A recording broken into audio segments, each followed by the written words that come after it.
आज हम बात करेंगे राशन कार्ड की। बिहार में राशन कार्ड को लेकर सबसे बड़ा अपडेट आया हुआ है कि 16 लाख लोगों का नाम काट दिया जाएगा। आखिर क्यों? अब राशन कार्ड से नाम कटेगा तो आयुष्मान से भी नाम कट जाएगा। 5 लाख रुपए इलाज के लिए दिया जाता था, उससे वंचित रह जाएंगे ये लोग बिहार के। आखिर ऐसा क्यों किया जा रहा है बिहार के प्रति? अब जानिए कि किसका किसका राशन कार्ड से नाम नहीं रहना चाहिए, काट दिया जाएगा राशन कार्ड से नाम। फर्स्ट, जो जीएसटी फाइल करता है उसका नाम नहीं होना चाहिए। सेकंड, जिसके पास कार हो उसका भी नाम नहीं होना चाहिए, चाहे वो कार लोन पे ही क्यों ना हो। जिसके पास 2.5 एकड़ ज़मीन या उससे अधिक हो तब भी नाम नहीं होनी चाहिए। जिसके पास सरकारी नौकरी हो और उसकी आय 15 लाख से अधिक हो तो उसकी भी नहीं होनी चाहिए। अब सबसे बड़ा सवाल ये उठता है कि आखिर 16 लाख लोगों का नाम राशन से कटता है तो सबसे पहले आयुष्मान से नाम कटेगा, क्योंकि आयुष्मान भारत का लिंक राशन कार्ड से जुड़ा होता है। आयुष्मान भारत बड़ी बीमारियां, ऑपरेशन आदि जैसे कार्य भी होते हैं इनसे। तो क्या यह सही है नाम काटना? आइए जानते हैं अब इसके आगे की पूरी कहानी। बिहार में जन वितरण प्रणाली पीडीएस को पारदर्शी, प्रभावी और भ्रष्टाचार मुक्त बनाने के उद्देश्य से प्रशासन ने अब तक की सबसे बड़ी सख्ती शुरू कर दी है। राज्य सरकार और आपूर्ति विभाग द्वारा किए जा रहे व्यापक डाटा सत्यापन अभियान से भी यह सामने आया है कि हजारों लोग ऐसे लोग सरकारी राशन का लाभ उठा रहे हैं जो नियमों के अनुसार उनके पात्र भी नहीं हैं। इसी कारण से अब 16 लाख से अधिक लोगों का राशन कार्ड धारियों का नाम सूची से हटाने की तैयारी की जा रही है। जन वितरण प्रणाली को दुरुस्त करने की पहल की गई है। राज्य में लंबे समय से यह शिकायतें सामने आ रही है कि सरकारी अनाज का लाभ जरूरतमंद गरीब परिवार तक पूरी तरह नहीं पहुंच पा रहा है। कई सक्षम और संपन्न लोग भी सस्ते राशन का फायदा उठा रहे हैं, जिससे वास्तव में गरीब और जरूरतमंद परिवारों का हक मारा जा रहा है। इन शिकायतों को गंभीरता से लेते हुए प्रशासन ने जन वितरण प्रणाली की गहरी समीक्षा शुरू कर दी है।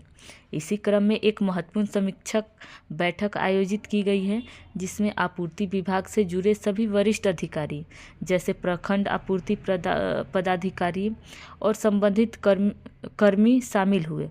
बैठक का मुख्य उद्देश्य राशन वितरण व्यवस्था में मौजूद गड़बड़ियों की पहचान करना और अपात्र आभुकों को चिन्हित करना था। डाटा मिलाने में सामने आई बड़ी गड़बड़।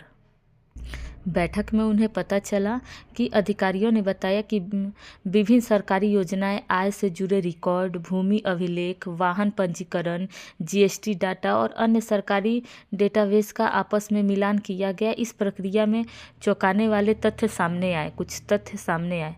जांच से यह स्पष्ट हुआ कि बड़ी संख्या में ऐसे लोग भी राशन कार्ड का उपयोग कर रहे हैं जिनकी आर्थिक स्थिति बहुत अच्छी है और जो सरकारी मानकों के अनुसार इस योजना के पात्र ही नहीं हैं।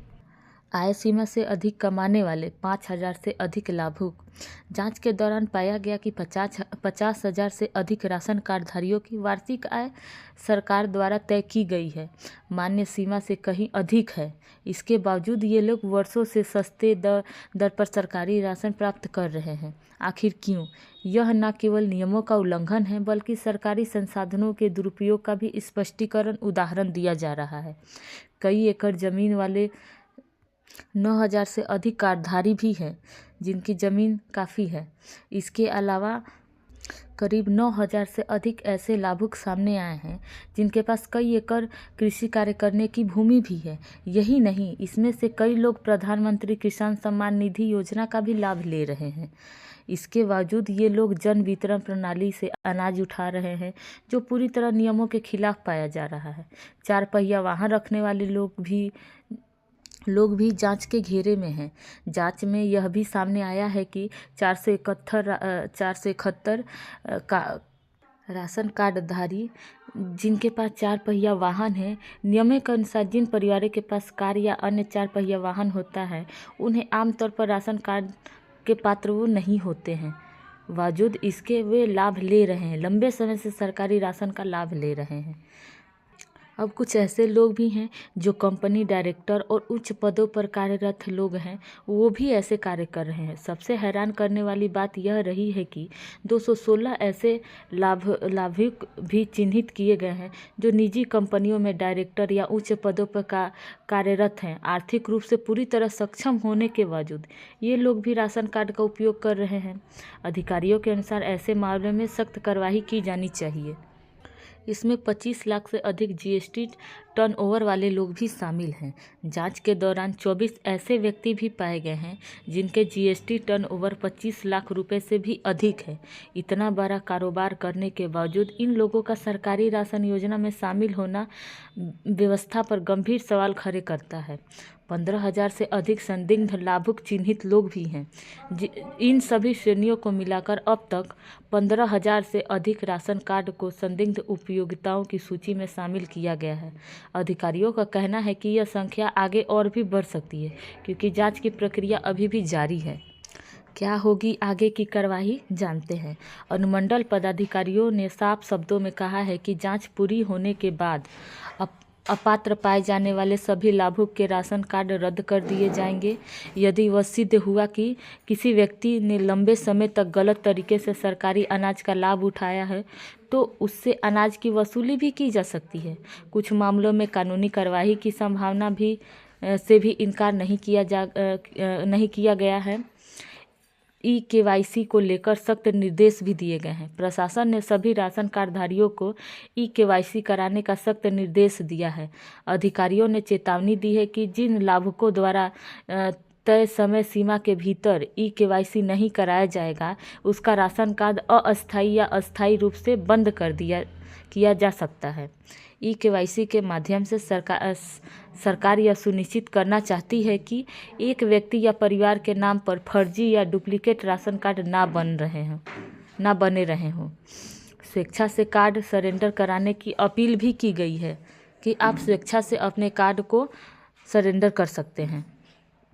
प्रशासन ने अपात्र लाभुकों से अपील की है कि वे स्वयं आगे आकर अपना राशन कार्ड सरेंडर कर दे। अधिकारियों ने कहा है कि जो लोग स्वेच्छा से कार्ड जमा करेंगे उनके प्रति प्रशासन नरमी बरत सकती है। वही जांच में पकड़े जाने पर कड़ी कार्रवाई तक मानी जा सकती है। सरकार का मानना है कि इस कार्रवाई के बाद जन वितरण प्रणाली में बड़ा सुधार देखने को मिलेगा। अपात्र लोगों के बाहर होने से वास्तव में गरीब और ज़रूरतमंद परिवार को समय पर पूरा राशन मिलेगा, सही मात्रा में अनाज मिलेगा और बिना किसी परेशानी के लाभ मिल सकेगा। प्रशासनिक अधिकारियों का कहना है कि यह अभियान बिहार में जन वितरण प्रणाली को मजबूत करने की दिशा में एक ऐतिहासिक कदम रहेगा। इससे न केवल सरकारी योजना में पारदर्शिता बढ़ेगी बल्कि जनता का विश्वास भी मजबूत होगा। बिहार सरकार और आपूर्ति विभाग की यह सख्ती साफ संकेत देती है कि अब सरकारी योजना का दुरुपयोग बर्दाश्त नहीं किया जाएगा। आने वाले समय में ऐसे अभियानों से न केवल फर्जी और अपात्र लाभुक बाहर होंगे बल्कि गरीब को उनका असली हक भी मिल सकेगा। यदि आप भी राशन कार्डधारी हैं तो समय रहते ई-केवाईसी जरूर करवाएं और यदि आप अपात्र हैं तो स्वेच्छा से कार्ड सरेंडर कर प्रशासन का सहयोग करें। क्या यह बिहार के प्रति सही कदम है? हमें कमेंट करें। धन्यवाद।